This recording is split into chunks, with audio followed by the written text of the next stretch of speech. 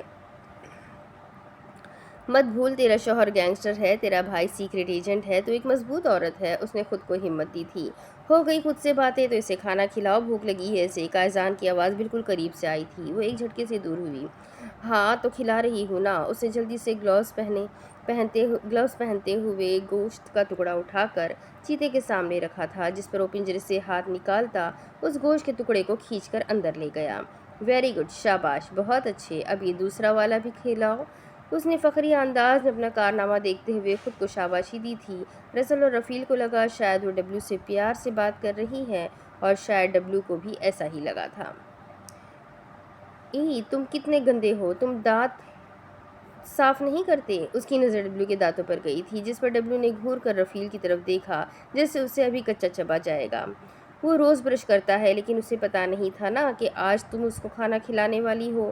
رفیل نے ڈبلو کی صفائی پیش کی تھی، جبکہ کائزان انہیں آپس میں لگے دیکھ خود اندر کی طرف چلا گیا تھا۔ اس نے کائزان کو جاتے ہوئے دیکھا، لیکن پھر بھی اپنا کام نہیں چھوڑا۔ اس نے ڈبلو کو بس کھانا ہی تو کھلانا تھا۔ آئندہ روز اس کے دانت ٹھیک سے صاف کرنا، اور صرف دانت ہی نہیں، پورا اس کو نہلایا کرو، اچھے سے صاف ستھرا کیا کرو۔ اچھے صاف ستھرے بچے سب کو پیارے لگتے ہیں، اس نے ڈبلو کی طرف دیکھتے ہوئے کہا تھا۔ ڈر تھا کہ اگر وہ اس کی ساری باتیں سمجھتا ہے تو کہیں اس کی اس بات کا برا ہی نہ مان جائے، جبکہ ڈبلو اب بڑے ہی پیار سے اس کے ہاتھ سے تیسرا گوشت کا ٹکڑا بھی لے چکا تھا۔ شاباش، گڈ بچہ، یہ والا بھی کھا جاؤ، یہ سب کچھ تمہارا ہی ہے۔ اس نے ایک اور ٹکڑا بھی اس کے حوالے کیا تھا۔ اس کے ناخن اتنے لمبے لمبے کیوں ہے؟ یہ تو کسی کو بھی لگ سکتے ہیں۔ اس نے پریشانی سے رفیل کی طرف دیکھا تھا۔ یہ اس کی ضرورت ہے، جتنی ہماری ضرورت ہے اتنی ہم صفائی کر دیتے ہیں، باقی ناخن وغیرہ تراش دیتا ہوں لیکن کاٹتا نہیں ہوں، کیونکہ اگر میں اس کے ناخن کاٹوں گا تو اپنا شکار نہیں کر پائے گا۔ اس نے تفصیل سے وجہ بتائی تھی۔ یہ شکار بھی کرتا ہے؟ اس نے پریشانی سے پوچھا تھا۔ ہاں بالکل، یہ ایسے ایسے شکار کرتا ہے کہ تم سوچ بھی نہیں سکتی۔ خیر آخری پیس دو نا اس کو، وہ منتظر ہے۔ اس نے اسے ڈبلو کی طرف متوجہ کیا تھا، جس پر اس نے فوراً ہی آخری پیس اٹھا کر ڈبلو کے حوالے کیا، جسے وہ خوشی خوشی تھام چکا تھا۔ میرے خیال میں اس کا لنچ ہو گیا ہے، اب مجھے اندر جانا چاہیے، اس نے یاور کی طرف دیکھتے ہوئے کہا تھا۔ سو مسٹر ڈبلو، بائے بائے، یقیناً آپ کو یہ لنچ پسند آیا ہوگا، کسی دن پھر آپ کو لنچ کروائیں گے، وہ کہہ کر اگلے ہی لمحے اندر کی جانب بھاگ گئی تھی۔ میں نے کر دیا کائزان، میں نے کر دیا، میں نے سارا کا سارا گوشت کھلا دیا اس کو، وہ خوشی سے بھاگتی اندر آئی تھی۔ میں نے ڈبلو کو کھانا کھلا دیا، وہ بھی سارا کا سارا، ذرا سا بھی نہیں چھوڑا، آپ چیک کر لیں، وہ پرجوش سی اسے بتا رہی تھی۔ اچھا تو اب وہ سوال کر رہا تھا، تو اب میں جاؤں؟ وہ اس سے اس کی طرف دیکھتے ہوئے پوچھنے لگی وہ آج سے اس کی طرف دیکھتے ہوئے پوچھنے لگی تھی۔ ویسے پوچھنے کی کیا ضرورت ہے، کیونکہ آپ وعدہ خلافی تھوڑی نہ کریں گے۔ آپ نے ہی تو کہا تھا کہ اس کو کھانا کھلا کر میں جا سکتی ہوں۔ میں نے اس کو اتنے اچھے سے کھانا کھلایا ہے نا کہ اب اس کو کل تک بھوک ہی نہیں لگے گی۔ اس نے خوشی خوشی اس کی طرف دیکھا تھا، جبکہ وہ جو انکار کرنے کا ارادہ رکھتا تھا اس کے چہرے کی خوشی دیکھ کر انکار نہ کر سکا۔ جاؤ تیار ہو جاؤ، تمہارا بھائی انتظار کر رہا ہے تمہیں اچھی طرح ڈریس اپ ہو کر جانا چاہیے۔ اس نے اسے کمرے کی طرف جانے کا اشارہ کیا تھا، جس پر وہ ہاں میں سر ہلاتی فوراً اندر بھاگ گئی تھی۔ اسے امید نہ تھی کہ وہ اجازت دے گا، اسے لگا تھا کہ وہ انکار کر دے گا۔ اسے لگ رہا تھا کہ وہ اپنے وعدے پر پورا نہیں اترے گا، بلکہ کہہ دے گا کہ میں صرف مذاق کر رہا تھا، اور ویسے بھی وہ ایک گینگسٹر سے وعدہ پورا کرنے کی امید تو نہیں رکھتی تھی۔ لیکن نہیں، ایسا کچھ بھی نہیں ہوا تھا، بلکہ اس نے اپنے وعدے کے مطابق اسے جانے کی اجازت دے دی تھی، جس پر وہ بہت زیادہ خوش تھی۔ وہ خوشی خوشی کمرے میں داخل ہوتی ہوئی اپنا سامان پیک کرنے لگی تھی۔ جانا ایک دن کے لیے ہی تھا، لیکن قائزان نے کہا تھا تیاری کر لو، تو تیاری تو وہ کر ہی سکتی تھی۔ اس نے ایک سوٹ بیگ میں رکھتے ہوئے جلدی سے اپنے کپڑے بدلے تھے اور پھر فٹافٹ گاؤن پہن کر وہ باہر جانے لگی۔ جب وہ کمرے کا دروازہ کھول کر اندر آیا، میری تیاری ہو گئی، میں ٹھیک لگ رہی ہوں نا؟ اس نے اس کے اندر آنے پر اسی سے پوچھا تھا۔ وہ سر سے پیر تک اسے دیکھتا اس کے قریب آیا اور پھر اس کی کمر میں ہاتھ ڈالتے ہوئے ایک جھٹکے سے اسے اپنے قریب کیا تھا۔ اپنے چہرے کو نقاب سے کور کر چکی تھی، اس نے آہستہ سے اس کے چہرے سے نقاب ہٹاتے ہوئے اس کے چہرے کا دیدار کیا تھا۔ خوبصورت، بے تحاشا خوبصورت، تم جانتی ہو تمہارے بنا یہ رات میرے لیے قیامت کی طرح گزرے گی۔ اس کے لبوں پر جھکتے ہوئے اس نے اپنا شدت سے بھرپور لمس چھوڑا تھا، جبکہ اس کی شدت سے بھرپور انداز پر اس کے کالر پر ہاتھ رکھتے ہوئے وہ اس کی شرٹ کو اپنی مٹھی میں جکڑ چکی تھی۔ وہ بوند بوند اس کے لبوں کا جام پیتے ہوئے مدہوش سا ہونے لگا تھا۔ انداز ایسا تھا کہ کبھی نہ چھوڑنے کا ارادہ ہو۔ شاید وہ اسے خود سے دور کرنا نہیں چاہتا تھا۔ مریم، کیا ہماری زندگی میں کبھی ایسا دن آئے گا کہ تم میرے بغیر نہ رہ سکو، تمہیں مجھ سے محبت ہو جائے؟ وہ سوال کر رہا تھا، جبکہ اپنی سانسیں برابر کرتی وہ حیرانگی سے اسے دیکھ رہی تھی۔ یہ کیسا سوال تھا؟ کیا مطلب ہے آپ کا؟ آپ میرے شوہر ہیں، آپ سے محبت کرنا مجھ پر فرض ہے۔ ہاں میں جانتی ہوں میں تھوڑی نادان ہوں، الٹی سیدھی حرکتیں کرتی ہوں، لیکن اس کا یہ مطلب نہیں ہے کہ مجھے آپ سے محبت نہیں۔ جس چیز کا حکم مجھے خدا نے دیا ہے وہ میں کیوں نہیں کروں گی؟ ہاں فی الحال شاید میں اس رشتے کو قبول نہیں کر پا رہی، شاید میرے لیے سب کچھ بہت الگ ہے، بہت نیا ہے، مجھے ایڈجسٹ ہونے میں وقت لگ رہا ہے، لیکن آپ میرے شوہر ہیں اور یہ رشتہ اللہ پاک نے بنایا ہے۔ مجھے آپ کے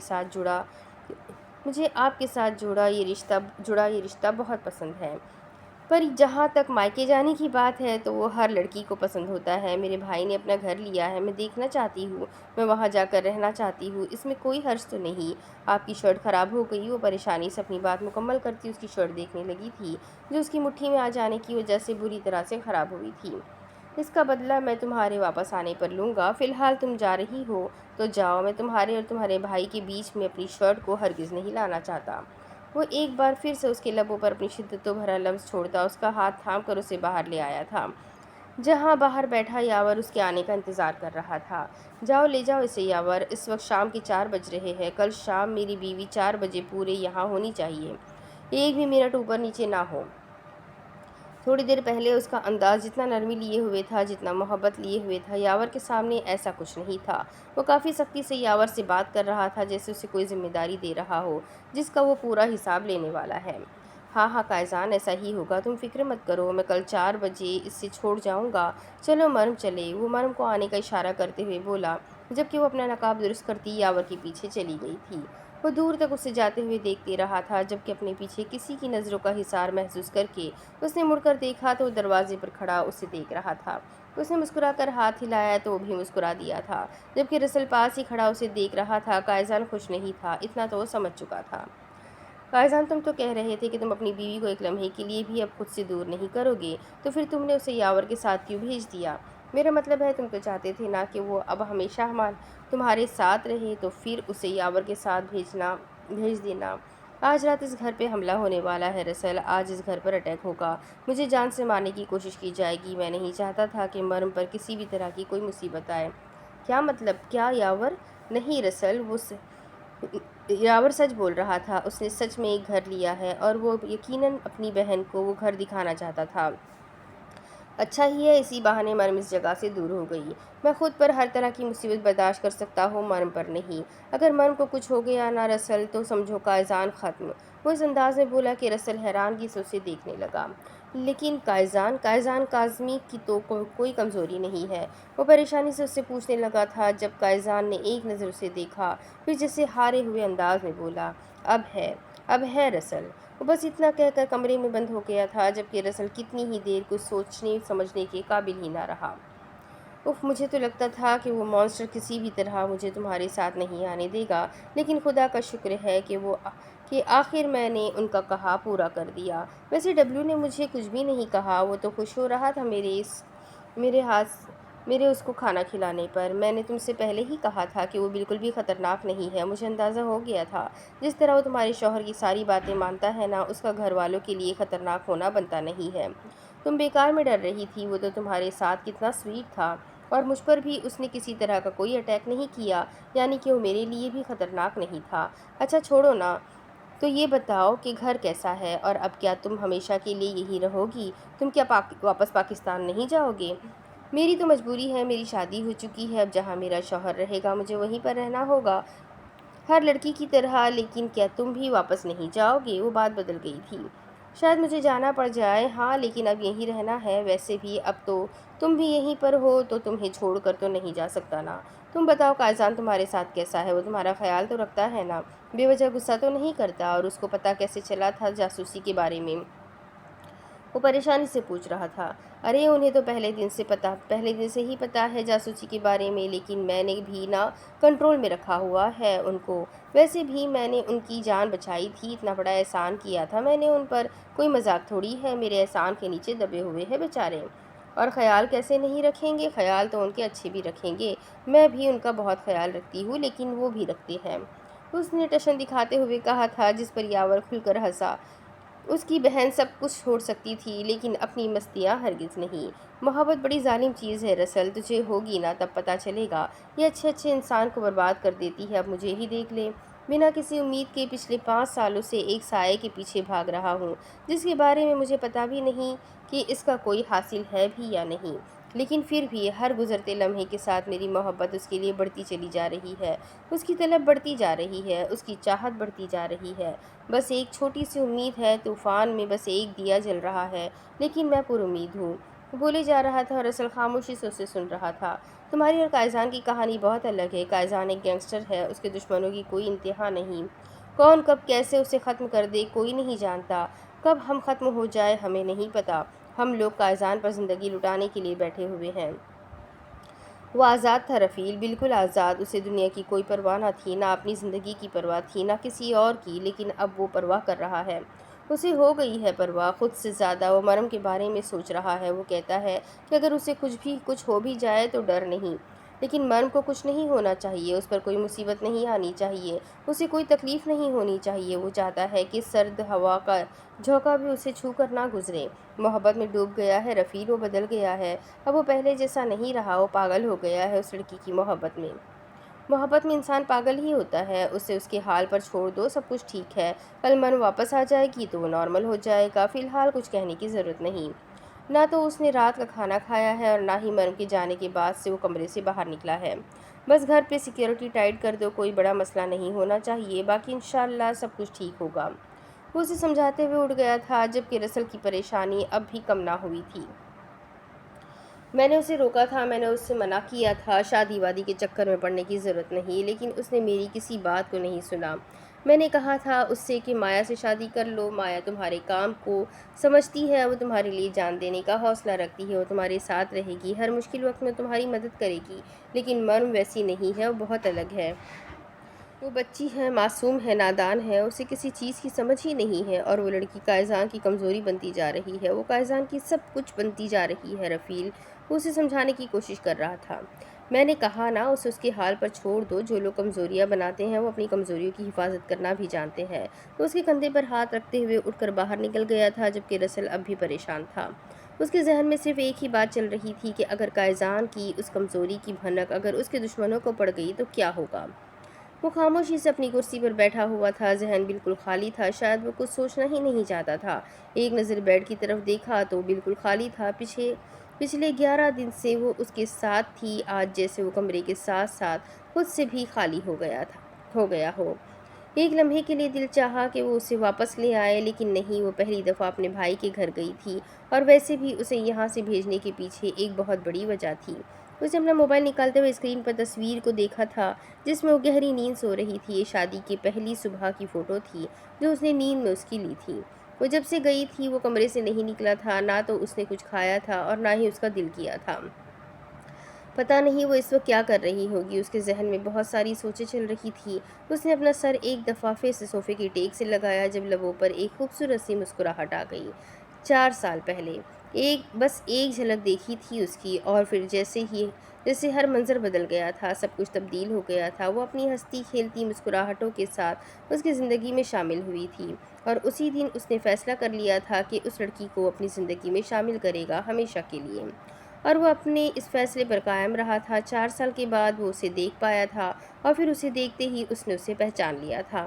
مرم کے تو وہم و گمان میں بھی نہ تھا کہ 4 سال سے کوئی اس کا پاگلوں کی طرح انتظار کر رہا ہے۔ کوئی تھا جو 7 سمندر پار اس کے لیے نہ جانے کتنے سالوں سے سویا تک نہیں تھا۔ ہاں، 4 سال کے بعد وہ سکون کی نیند سویا تھا اپنی مرم کی پناہوں میں، اور آج پھر وہ اس کی نیندیں سکون قرار لوٹ کر لے گئی تھی۔ لیکن اس نے کہاں جانا تھا؟ یہیں لوٹ کر آنا تھا۔ اس کا آخری ٹھکانہ تو یہی تھا نا۔ اس کی منزل بھی کائزان تھا اور راستہ بھی۔